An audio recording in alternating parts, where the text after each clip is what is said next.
I think my function presumably is to provide a little perspective. And there's a certain temptation as you get into 80 years and more to say, I've seen it all before. And there's a certain temptation to say that. There's a certain repetitive character in what's going on, feelings of confidence, getting into exuberance, getting into risk-taking, eventually ending up in collapse, and you go through a cycle all over again. And that's true, but I must say we are in a situation that I think it's safe to say I have never seen before in all its complexity, and I don't even think Dewey has ever seen it before in all its complexity.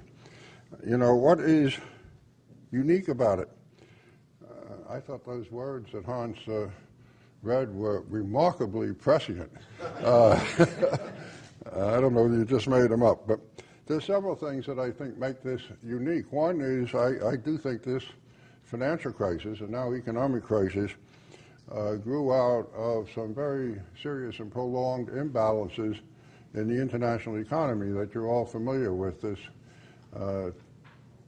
over-saving, or at least very large saving in China and much of Asia and other countries, a lack of savings in the United States, but all an enormous presumed imbalance lubricated by very free flows of capital from the savers into the consumers.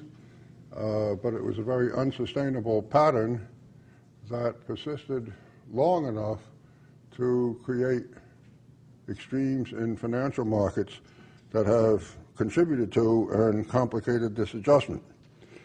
And the markets have certainly become global, as those remarks some decades ago suggested. It's not the first time we've had global markets, but certainly the depth, particularly in the financial area, of the interconnections between markets. I say between markets, it became one global market in important respects. And with modern communications and technology and developments in financial markets, very closely interconnected to an extent that had not been true before. And then there were what I think of as technical elements. Securitization. We've moved from a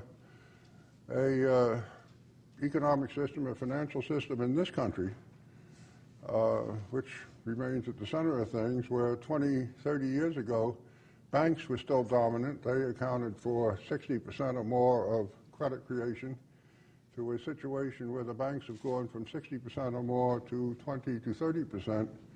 And what I will call the open markets done exactly the opposite, going from 30% to 70%, at least before this crisis. And that has led to, I think, certain vulnerabilities.